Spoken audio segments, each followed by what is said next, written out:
Well, thank you very much, Irena, for this very kind introduction and for so ably leading the proceedings this evening. Mr. Jasenko Ivanovic, the host of this event, Brigadier, officers of the German Armed Forces and all of the armed forces accredited to the Federal Republic of Germany, it is my distinct pleasure to offer introductory remarks on the occasion of the Armed Forces Day of Bosnia and Herzegovina this evening in Berlin. It is a pleasure to be at this distinguished gathering which celebrates the Armed Forces Day of my country.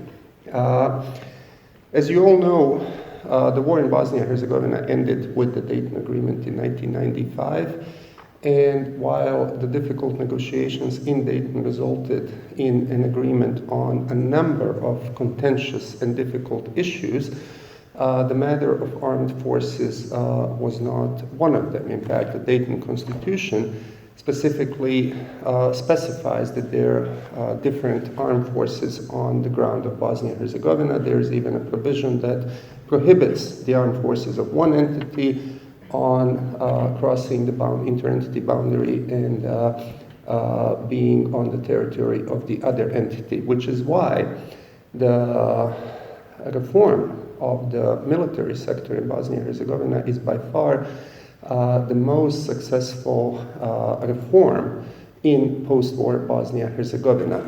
From 1995,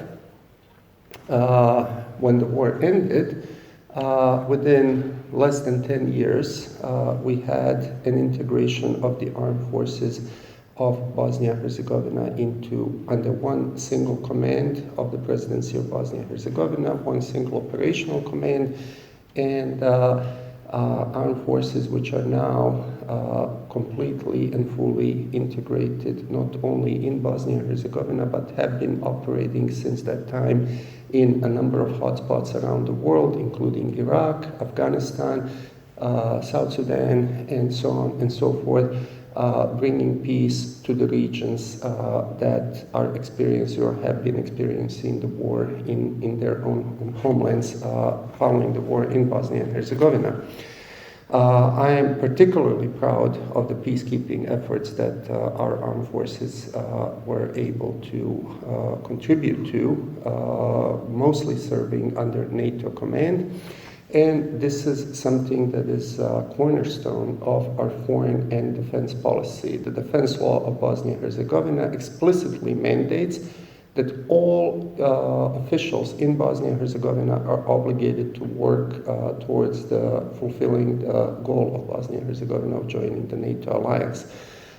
This is something that we have an exceptional assistance from our German friends, and I thank you very much for that. This assistance has especially intensified following the Russian aggression against the Ukraine, and it involves not only the transfer of the military know-how, the material, the financing of our armed forces, but also the extensive exchange of visits of personnel, training of our armed forces here in Germany. And just to give you one example what I mean by this extensive exchange of visits between our two countries, exactly a year ago, almost to the date, we had an official visit of a member of the Presidency of Bosnia and Herzegovina, Dr. Denis Bećirović, who met with Minister Pistorius the day before his meeting with Chancellor Scholz here in Berlin on an official. It was an official meeting at the Ministry of Defense. Minister Pistorius visited Sarajevo at the beginning of this year, met with the Presidency of Bosnia and Herzegovina and our Defense Minister. And the defense minister was here in Berlin just 2 months ago in a follow-up official visit meeting with Minister Pistorius. These are the visits that you see in the media. What you don't see is something that crosses my desk almost every day, as well as the Brigadier's desk even more frequently. And this is the information about the training missions, the teaching missions and so on and so forth. So I'm very, very proud of the cooperation that Bosnia-Herzegovina has with Germany.